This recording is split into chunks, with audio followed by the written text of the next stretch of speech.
intense, searing light that might suddenly switch off and leave me in darkness. I couldn't seem to figure out who I was, if I had an actual name or many names, all of them affectionate and many of them teasing, like Dimple, Pretty Boy, or alternately, Sourpuss, or Ranger, my favorite. I was Baby, or Babyface, much of the time while growing up.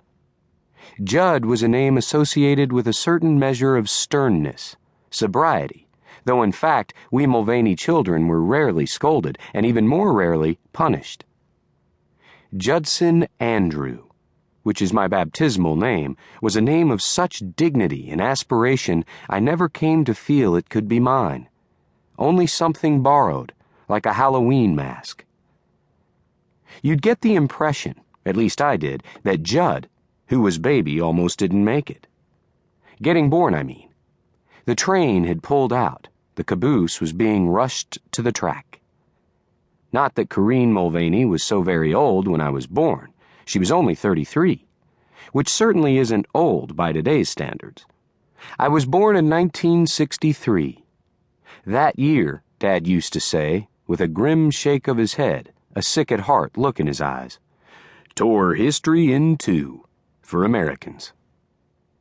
What worried me was I'd come along so belatedly. Everyone else was here except me. A complete Mulvaney family without Judd. Always, it seemed, hard as I tried, I could never hope to catch up with all their good times, secrets, jokes, their memories. What is a family, after all, except memories? Haphazard and precious as the contents of a catch-all drawer in the kitchen, called the junk drawer in our household, for good reason. My handicap, I gradually realized, was that by the time I got around to being born, my brother Mike was already 10 years old, and for children, that's equivalent to another generation. Where's Baby? Who's got Baby? The cry would commence, and whoever was nearest would scoop me up and off we'd go. A scramble of dogs barking, their eagerness to be taken along to wherever, a mimicry of my own, exaggerated as animals are often exaggerations of human beings, emotions so rawly exposed. Who's got Baby? Don't forget Baby. The dogs, cats, horses, even the cars and pickups Dad and Mom drove before I was born, those big, flashy, sexy 50s models.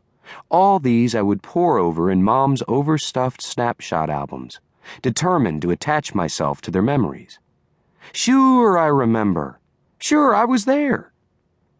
Mike's first pony, Crackerjack, who was a sorrel with sand-colored markings. Our setter, Foxy, as a puppy.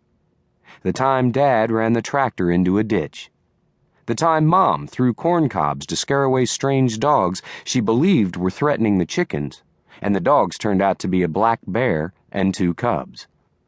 The time Dad invited 150 people to Mulvaney's 4th of July cookout, assuming that only about half would show up.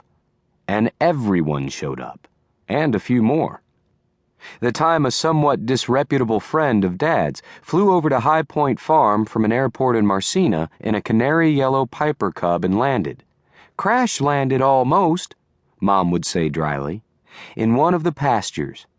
And though the baby in the snapshots commemorating this occasion would have to have been my sister Mary Ann, in July 1960, I was able to convince myself, yes, I was there. I remember, I do.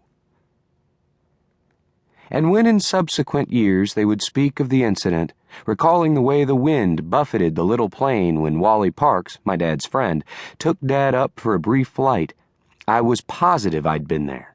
I could recall how excited I was, how excited we all were, Mike, Patrick, Mary Ann and me, and of course Mom, watching as the Piper Cub rose higher and higher, shuddering in the wind, grew smaller and smaller with distance until it was no larger than a sparrowhawk, high above the valley, looking as if a single strong gust of wind could bring it down.